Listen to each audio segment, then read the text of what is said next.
he's slightly fixated on that Nottingham Forest defeat, isn't he? He keeps bringing that up, so that's clearly really in his head. But the fact is now, we continually say this. I think, even with the kind fixture list when that came out, and then you knew what Liverpool's Champions League fixtures were going to be, I really just did not expect that they would be heading into this international break top of the Premier League and having won 2 from 2 in the Champions League and 9 from 10 overall. I just think, when you do get a new manager in, you expect problems and issues to arise with just understanding what he's asking, or coming into a new league and finding there are totally new challenges.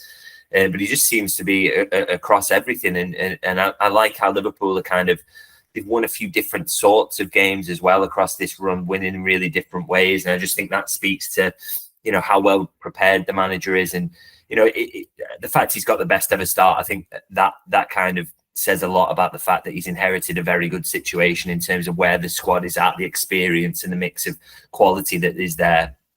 For example, Jurgen Klopp was never going to have that start because he came into a little bit of a mess, really. But Slot has inherited a much better situation. But that said, I still believed that there were going to be issues here and we were going to see them. I mean, maybe they are yet to come, but I thought there'd be a few more teething problems in these early stages, and it's just it's taken to it like a duck to water. And I guess all fans are absolutely delighted with that and hoping that it can continue now after the international break when it does look a little bit tougher. I think one of the big question marks as well is what was that legendary figure worth points wise? What is this squad as good as we thought it was, or was he squeezing the best out of it and then a new manager is going to come in and all of a sudden there's a 5 or 6 points drop off worth in terms of the performance level, and then you start to see that in the first few games, and there's just been no signs of that. In fact, kind of quite the opposite, really. We've been seeing improvements in players. Think of quite a few individuals across the squad who have looked better than they have for a while, really. I'm thinking, Luis Diaz is already over halfway to equaling his Premier League goal tally from last season. Cody Gakpo looks incredible. I mean, Ryan Gravenberch is the key example of that, actually. He's been absolutely ridiculous. And I think we're even seeing another level from Alexis McAllister. Van Dijk looks as good as he ever has. Ibrahima Konate is getting on the pitch and playing incredibly well. So, when you're seeing that collective improvement across individuals, it suggests that there's going to be, or we hope it suggests that there's going to be no drop off, and that that it's as much as Jurgen will be missed on a personal basis in terms of what you're getting out of the squad and being able to squeeze that out of him.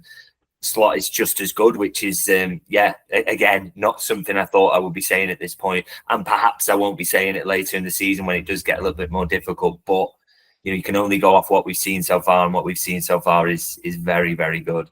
And it kind of chimes with what I've been hearing from people who within the club as well, in terms of, not happy to see Jurgen go by any means. But, I remember speaking to a source about, just a feeling that it did need freshening up. Things had got a little bit stale. Bad habits had kind of been baked in in all areas of the club, not just, because there has been a refresh in terms of staffing and how it looks there. And we're just bringing in, younger manager, younger staff, just changing things, and it's really giving everything a kind of lift and giving it that freshness.